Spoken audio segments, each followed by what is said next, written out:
Good evening, good evening. Let's see, yay!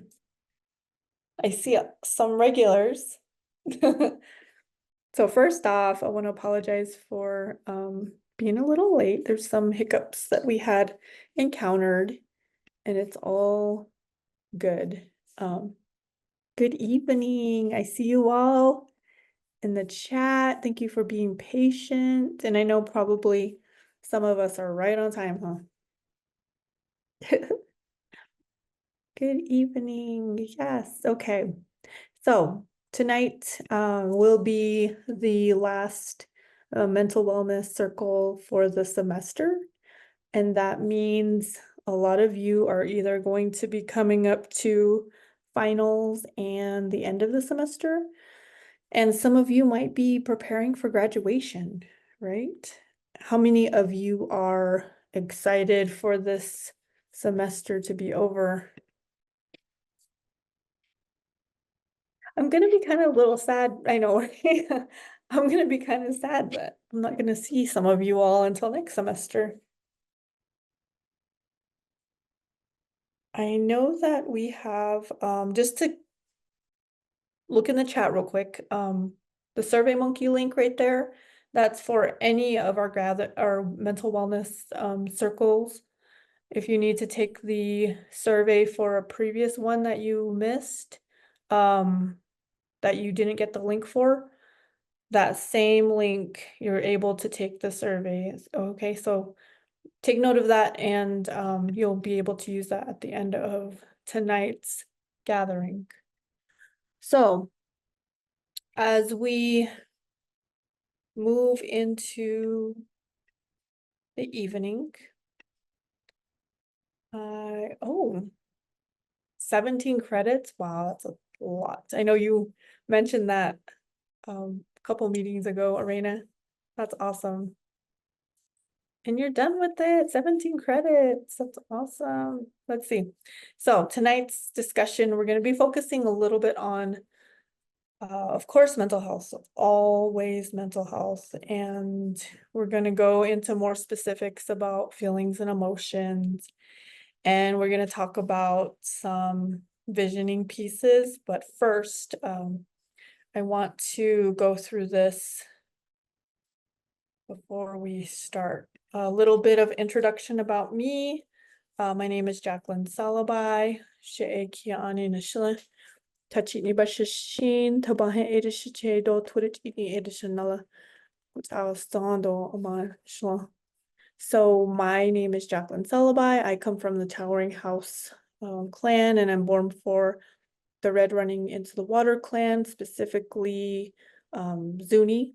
And I am, my maternal grandparents are Edgewater, and more specifically, they're the White Corn Zuni Edgewater. And then my paternal grandfathers are Bitterwater. So that is who I am as a mother and a Navajo woman. So a little bit of background from who I am. For those of you who might be new today, I really appreciate you all for being here. I'm a social worker and been a social worker for 15 plus years, and just have various experience in the world of advocating for children, youth, and families. And so my time here, I've been living in Flagstaff, Arizona for about 22 years, maybe 21 and a half years, and living in Winslow with my mom. And so, you know, our families need us. So I'm between Winslow and Flagstaff. And tonight's discussion, I am using this PowerPoint from last semester. There's a little bit of adaptation, and it's called Life Colors. And so when I think about life colors, I just think about all the many experiences that we have in our lives, and, you know, from young childhood all the way up until now, present day. And I just really enjoy this perspective, because you'll see bits and pieces of how color is ingrained in the presentation. And I feel like it's really important because we as Native Americans, American Indians, Alaska Natives, Indigenous, however you want to identify yourself, Dene, and more specifically what you call what your tribal name is in your language. I feel like we gravitate a lot towards colors, not only because it's found in our natural environment, you know, flowers and herbs and the color of the sky and the landscape, the color of sunset. I think it's really important, but also we're connected to it based upon our arts, our crafts. So it's really vital to our life.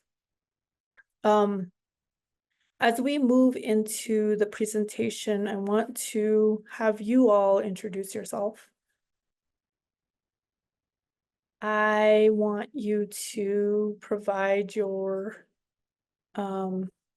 name, your tribe, your clan, if that's something that's appropriate and that you can share. I always like to hear your homelands. I always like to hear your native language, our native language. I always like to say, you know, include where you go to school. I feel like that's important. That way you can start making connections. And for those of you who have been on the call previously, that's kind of what I've always gravitated towards, is like building that network and building those connections with one another. That's important. So, what is one personal goal? You don't necessarily have to share that one, but if you want to, you can. I know that's really personal and near and dear to who we are as individuals. So you're welcome to share. I won't press you too hard on that area. And then this question, which is really cool, it goes back to the colors. If you could hear a color, what would it sound like? If you could hear a color, tell me what color that is and tell me what it would sound like. I'll give you a few minutes you can come off mute or you can put it in the chat.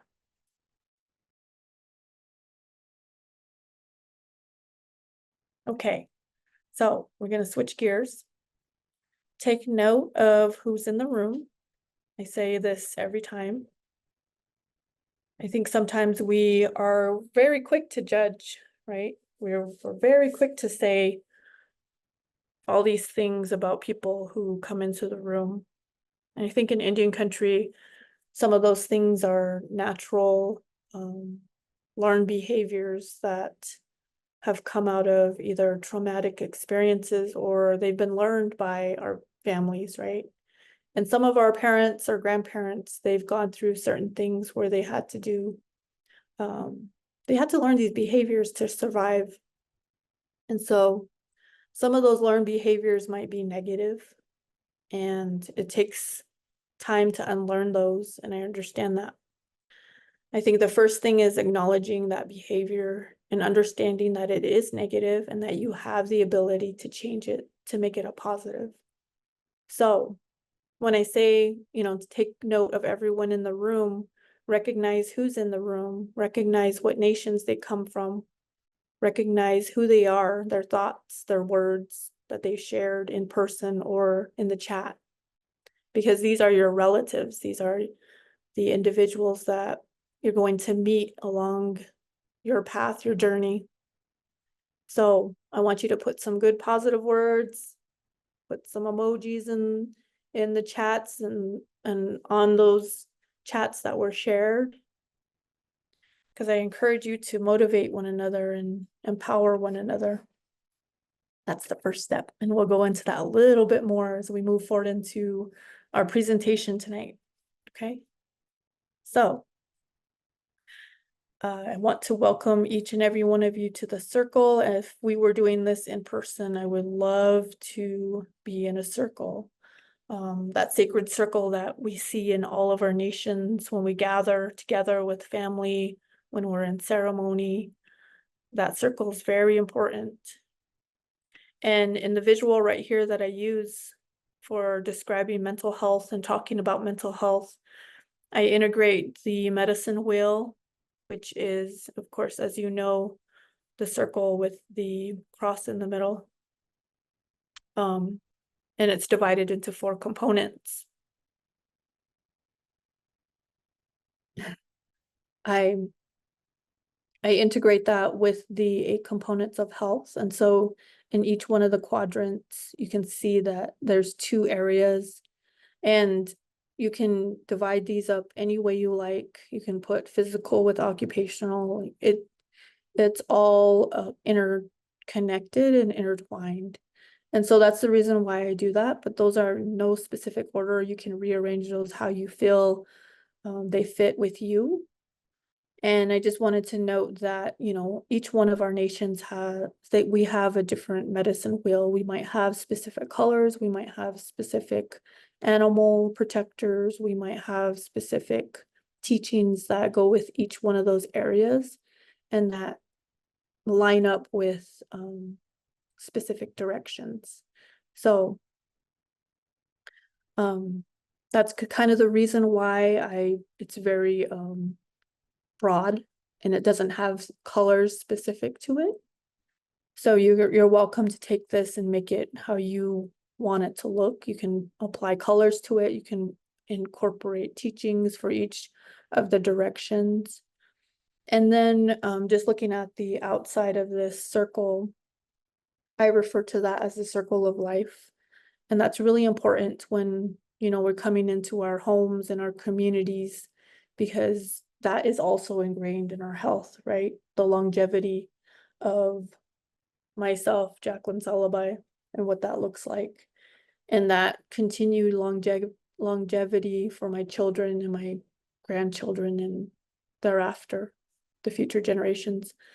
So the circle of life, I like to view it as, of course, starting in the East, when at conception, when, you know, in the womb, you're starting to grow, you're being nurtured through that process. And there's certain things that happen during that time. I don't know if any of you have heard stories from your parents, your mom specifically, and how, you know, she learned that you were coming into this world. I know that I hear stories about, you know, when I was born. And during that process, I think my mom, she talked about various things that she experienced during that time. And some of those things that she experienced impacted me, even though it wasn't directed at me, right? It still impacted me. And so when I was born, there were certain things that were done for me. And there's probably certain ceremonies or name ceremonies that you all were given as well. And so you made a milestone when you were born. And from that moment, being in this world and on this earth, you continue to learn, you continue to grow, and things started to impact you positively and negatively along that road. So as you moved along in your childhood, you received certain names. As you moved into puberty, you might have had certain ceremonies. You might have gained another name. You might have gained an additional role. You might have been given certain things that you had to continue into adulthood, young adulthood. And then thereafter to adulthood, you might have had children, and then you're going into later adulthood, into elderhood. And then you eventually, that circle of life, you eventually complete your circle. And that is a process in itself. And a lot of our tribes have specific processes that we do when individuals have walked on, or, you know, they passed on. And that is the completion of the circle of life.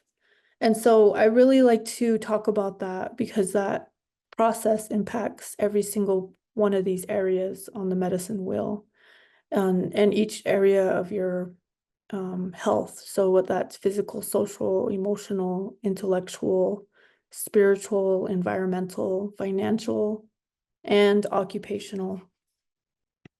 And so for today's discussion, again, we focus on mental health because it's not discussed so much in mainstream society. I know that lately we have been able to say the words, we have been able to discuss it.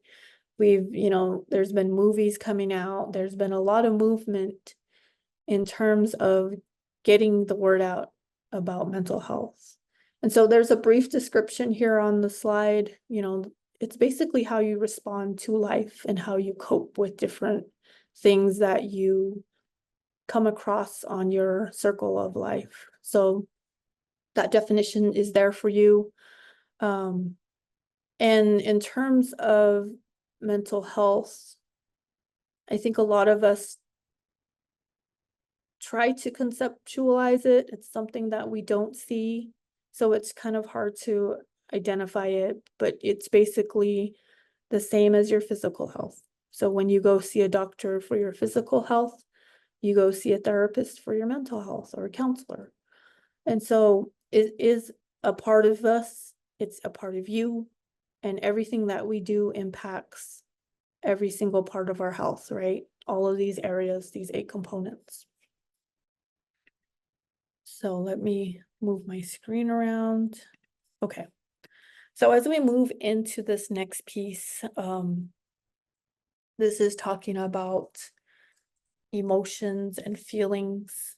And so I know a lot of us can say things like, oh, I feel tired, or I feel, a certain way. I feel lonely, or I feel sad.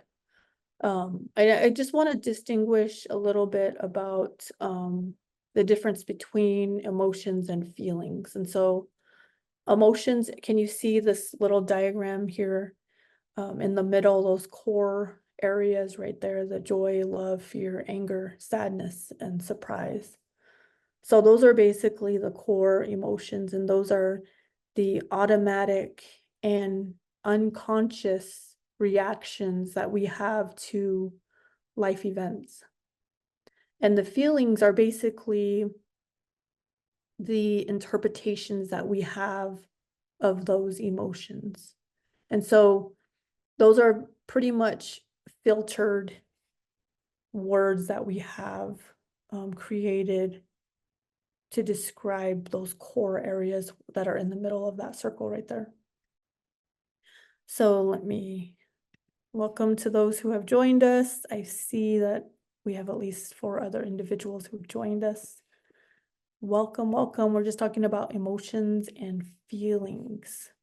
So take note of this. If you want to screenshot it, if you want to take a photo of it, it's really awesome to see how, looking at just surprised, looking at some of the words that are used, because I know it's really hard to describe what we're feeling, some of those emotions, and it's also hard to describe what that feeling is. And so I always like to go through that. I usually do this activity. What are you experiencing? I think you can do this on your own. I won't ask you to share too much just because of time. And if you want to, you can share in the chat. But looking at the visual, identify how you are feeling. So you can use emojis if you like, or you could utilize something that's the same color. For example, if I'm feeling joy, I might say in the chat, let's see.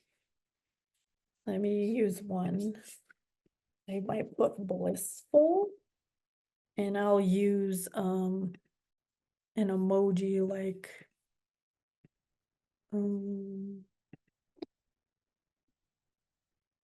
a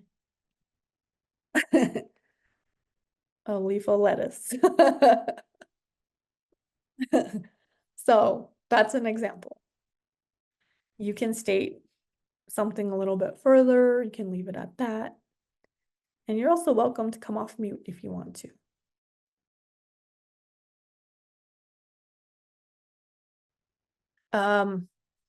Reach out if in doubt. I know that this is something that I like to put out there just for your education, your information, or to help a family member or a loved one. And I have the 988 information here. You can text or call that, even if you need help with getting someone help. Like say you had a friend who came over and they're saying, they're having difficulty with their thoughts and their feelings, and they might be feeling hopeless, or they might be thinking of suicide. So, and you don't know what to do, call this number 988 and ask them. They will walk you through it. They will tell you how to help this individual. If it's not for you, you could help someone else. Okay.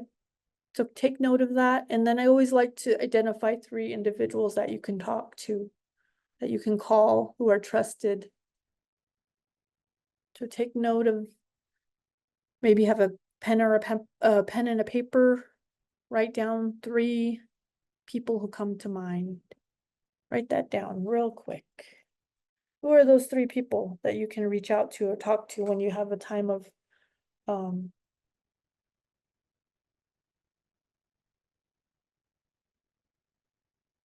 where you need to talk to, when you need time to talk, when you're in crisis, when you need someone? Who are those 3 people?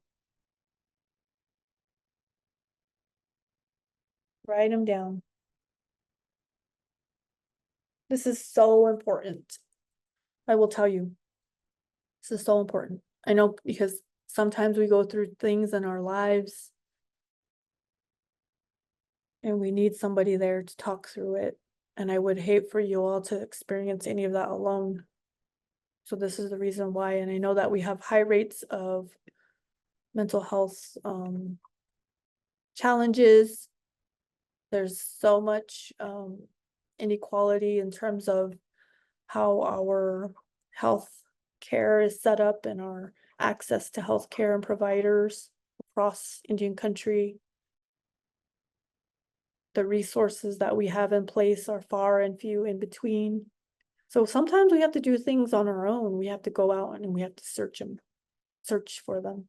If you're in an establishment, a school, a college, you have access to free mental health care. Utilize it, check in with them. It doesn't hurt to go see a counselor or a therapist or a mental health specialist. You're basically taking a temperature of where you are mentally, and that's okay. Totally fine. Okay, I hope you have your 3 written down. I'm going to move into the next slide. And so that brings me to this statement right here. And I think a couple of you have heard me say this, and the reason why I'm going to say this, it leads into the next portion of what we're going to do. So a lot of the times we utilize the Gathering of Native Americans facilitation healing curriculum. It is often done in 4 days, but it covers 4 different areas. And so those 4 different areas are belonging, mastery, interdependence, and generosity. And when we come into the circle, when we're doing a Gona, we talk about the use of "you are worthy." And like I was saying earlier in the, you know where that's at. West I-40, perfect. You see the brightness in that rainbow? It's amazing. I stood there and I was just amazed. And it turned into a double rainbow. Isn't that amazing? Sorry, side note. So yes, the importance of providing encouragement through our words. Sometimes in our families, we don't have that.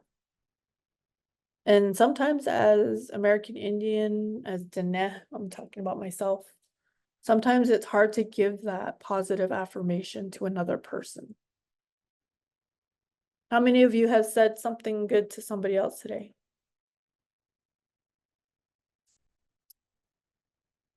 How many of you have said something good to somebody else this week? Mm. Yes, awesome. So sometimes it's hard to say that. And so during the facilitation process, awesome, we use the words, you are worthy, and we usually do this, you are worthy. So we're giving that positive affirmation that, yes, you are worthy. You can do this. You have the ability. But then we also say we are all worthy. We do this like little movement with our hands. And then we say we're both worthy. So we do one hand there and one hand on ourselves. And then one that is sometimes hard for us to do is say, I am worthy. And I think some of you can identify the reason why it's hard for us to say, I am worthy. I think some of us have, grown up in spaces or places where that wasn't provided, just based upon some of our family's traumas, some of the neglect and abuse that we might have encountered, and even some of the traumatic stories that we might have heard from our families. So it's really important to start to identify how to show yourself, first and foremost, how you show yourself love. And so starting that journey on self-love and figuring out how important and worthy you are can sometimes be difficult. And I know that, and I understand that because I've been through that same process. It took a number of years. It took some time. It took some tears. It took some praying. It took some writing, some journaling, some therapists. It took a long time. So, but I want you to know that you're able to do that.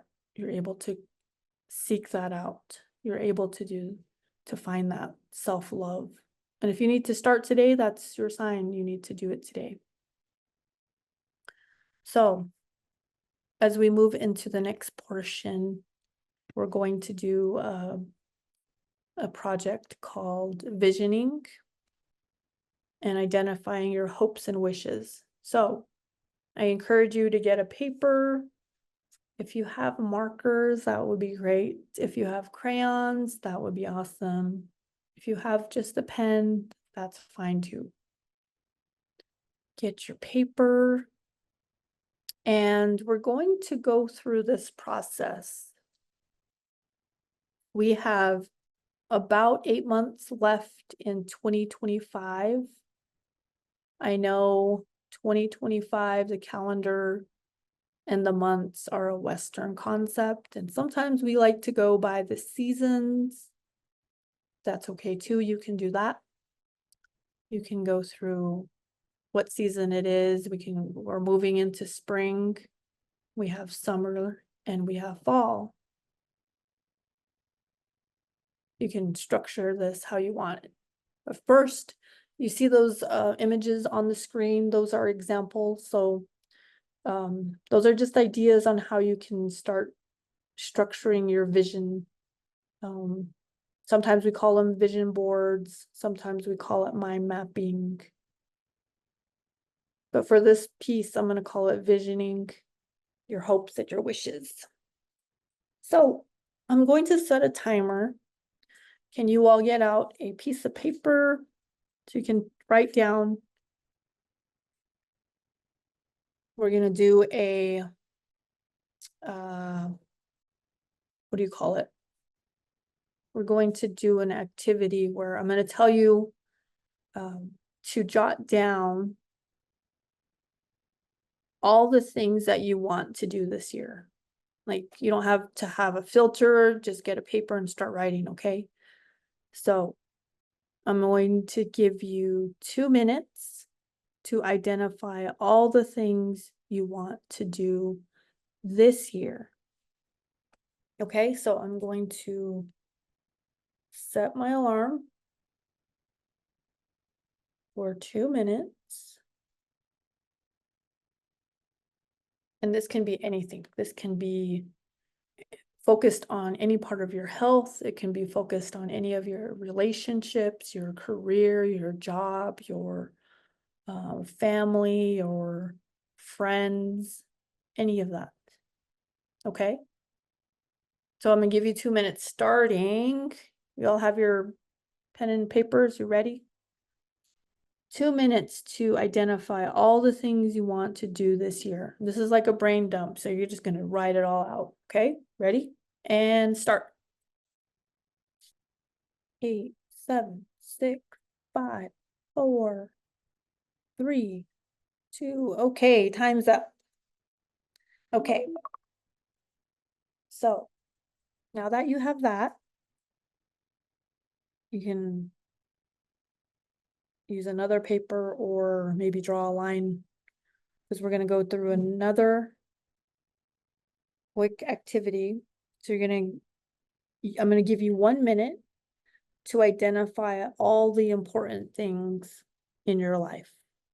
You know, it's not a comprehensive list, but you're going to just do a quick brain dump and put that on paper. And this will help you to identify how to create your visioning. Okay. So I'm going to give you 1 minute to identify all the important things in your life. Okay. That contributes to this visioning, and that contributes to all the things that you want to do this year. Okay. More specifically. All right. Ready? I'm going to give you 1 minute. Ready and go. And time is up. Okay. So now, what I want you to do now,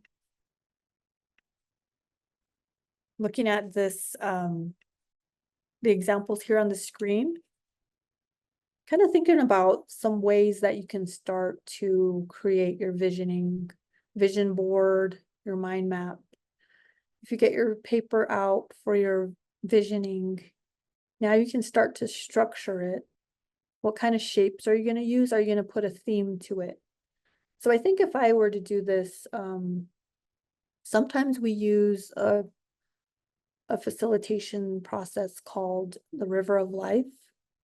And so we'll draw like a stream. I should have put that on here as an example. But we draw a stream that runs through the paper, like a little river, right? Or a stream. And there's certain markers on that stream that we want to focus on.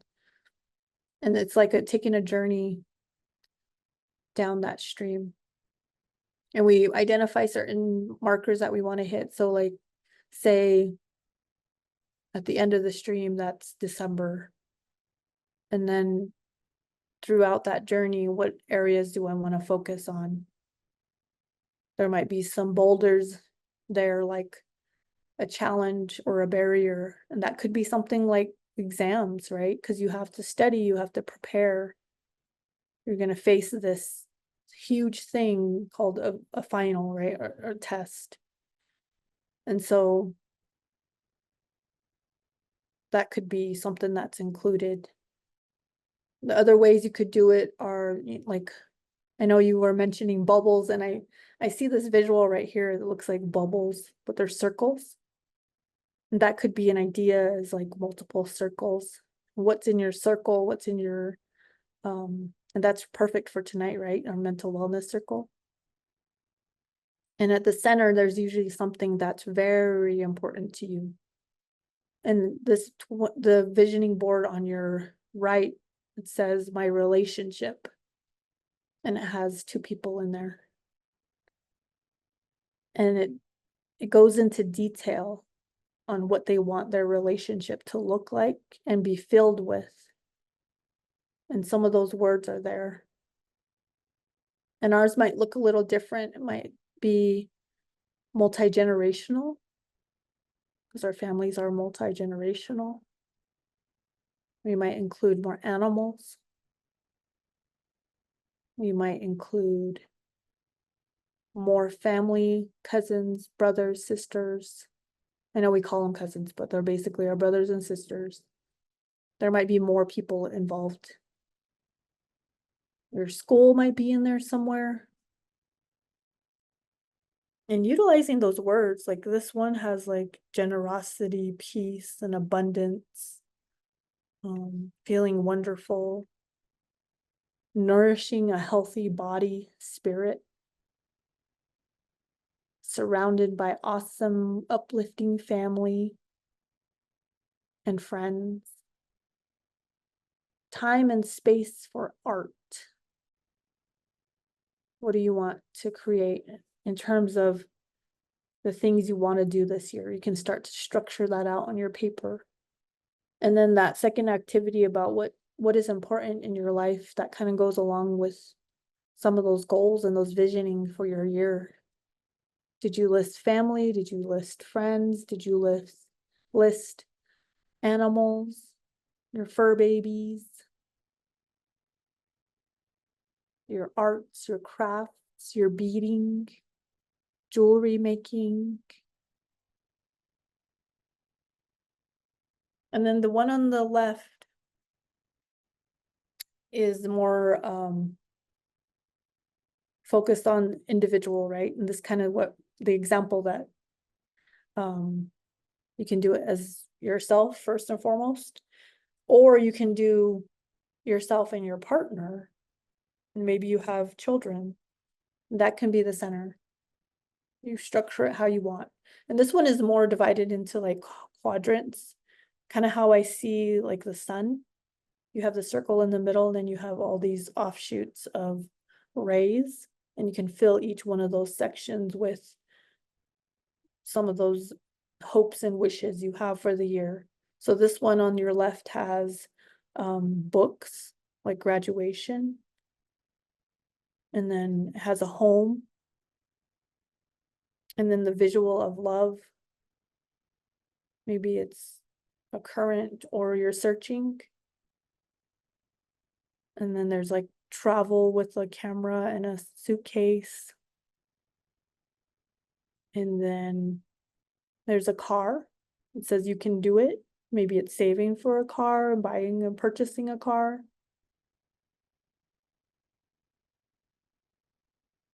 And I feel like the center is really important too, because it has the woman there, and it says the name, right? Her name, Mia, I think it is. And you notice how she looks calm. And she doesn't look, she's kind of, I think, closing her eyes. She has roses and flowers around her. Maybe it's something that she loves, something that gives her peace, or maybe it's self-care. Maybe she likes to garden. She has a rose garden that she goes out to that helps her with self-care, how to cope with life's challenges. That could be something that you include in your visual that you're going to draw here. And then the right one, the visual on your right has words at the bottom: presence, abundance, openness. And that could be something that we're working on right now. Sometimes we have to work on forgiveness. It's a huge one, right? Forgiving myself, forgiving others, or maybe it's boundaries of some sort.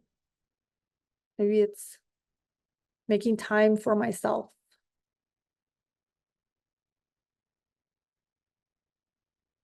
Or maybe it's self-care.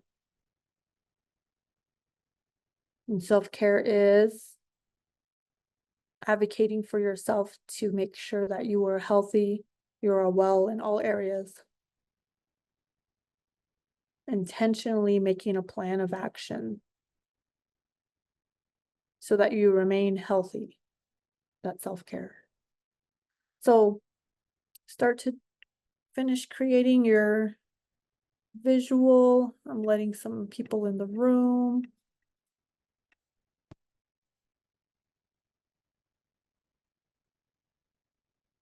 Okay. Does anybody feel like they want to share? You don't have to, but you can.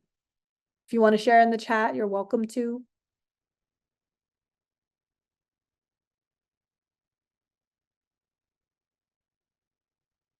If you want to get really creative and use watercolor like the person on the right, that'd be awesome.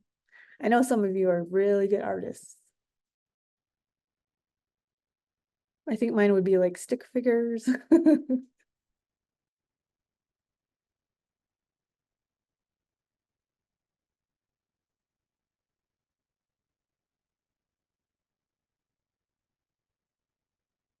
I think this helps for those of us who are visual, who like to use colors and who like to dream and who like to see things in front of us so that we remember what we're striving towards. You can put this on your wall, you can put this by your wherever you get up in the morning, the first thing that you do. Maybe it's the first thing you see. Do you turn on the lights? Maybe that's a place. Or do you look in the mirror? Maybe that's a place. And it really helps you to set those intentions of what you want and where your focus is going. I think it's a really good tool. And it could be helpful in terms of addressing maybe your mental health or any aspect of the 8 components of health, the one that we touched on a little while ago. I really enjoy this. And so take that with you, use it as a tool. Maybe you devise one. You can come back to it in, say, 4 months. You can look at it and maybe recreate it again. Maybe you want to focus a little more. Maybe you addressed all of those areas and you want to create a new one. That's an option.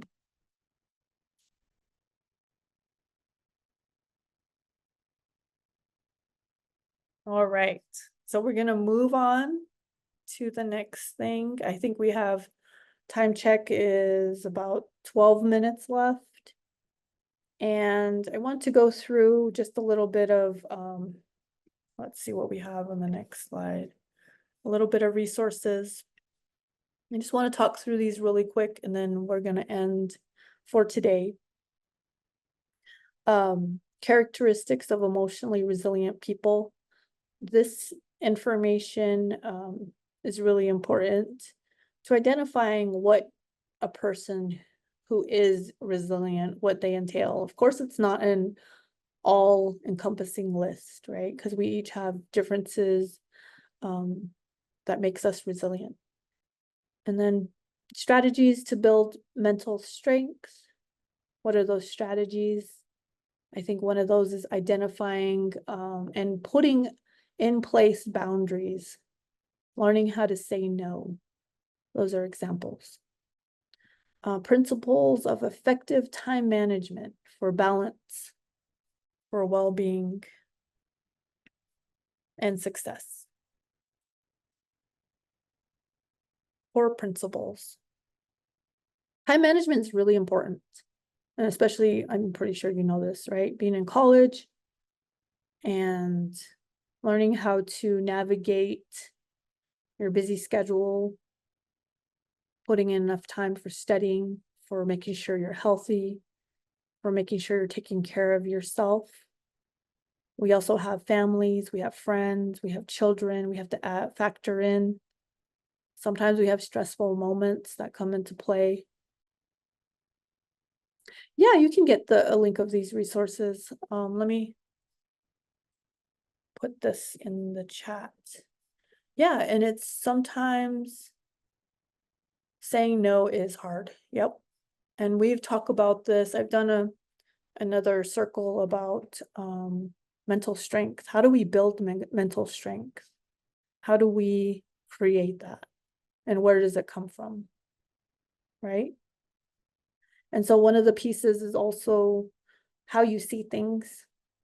if we're constantly seeing negative and constantly looking at things as a deficit or that I can't achieve certain things, then, you know, that mental strength is going to be very hard to build up sometimes.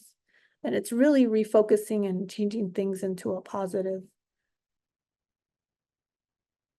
Yeah, I'll share that. Let's see. Okay, let me finish going through this real quick, then I'll share it. Oops. The other resource is the self-care plan. This is an awesome tool. If you want to go through each and every one of those 8 components of health, you can use that to create a self-care plan.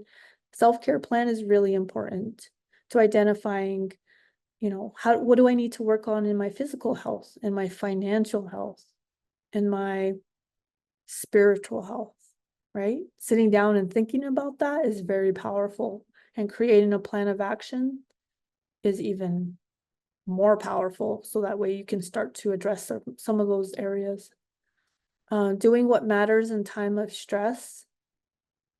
That's an awesome document. It's actually 132 pages long, and it gives you really good tools like breathing exercises, grounding exercises, talks about the differences between stress, anxiety, depression, and a lot of different strategies, the differences, and it goes into detail about, you know, definitions. It's an awesome resource. And then my stress thermometer is basically using that to identify what you look like when you get stressed. What do you look like? How do you look? How do you feel?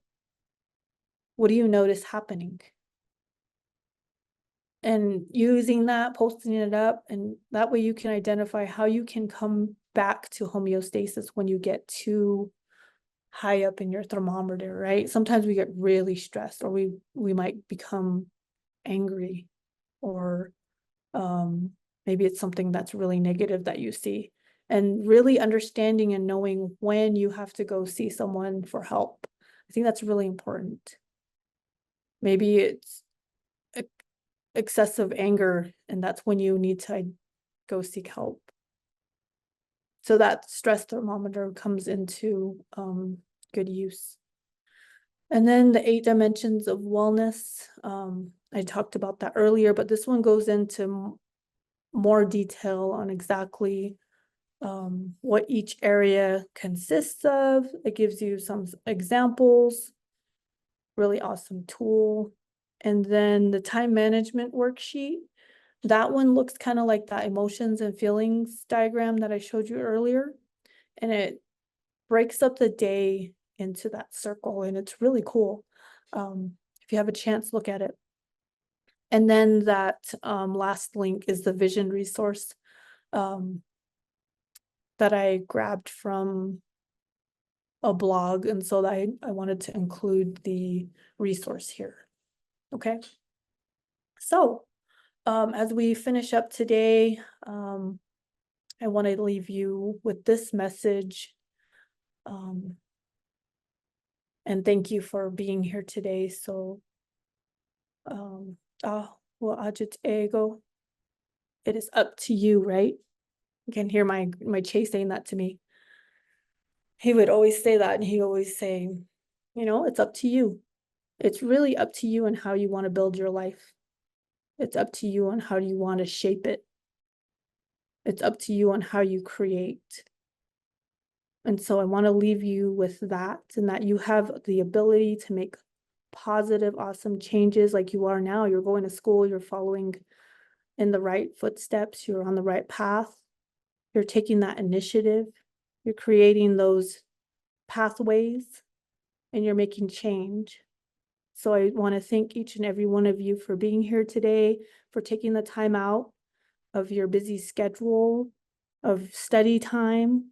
And I want to encourage each and every one of you to continue to push forward, to continue with your education, to do good on your exams, and to have an awesome rest of your month and graduations or finals week. So, yeah, and thank you for being here, and thank you for joining me. I'm going to put those links in the chat right now. Okay. And then I'll share the survey link too.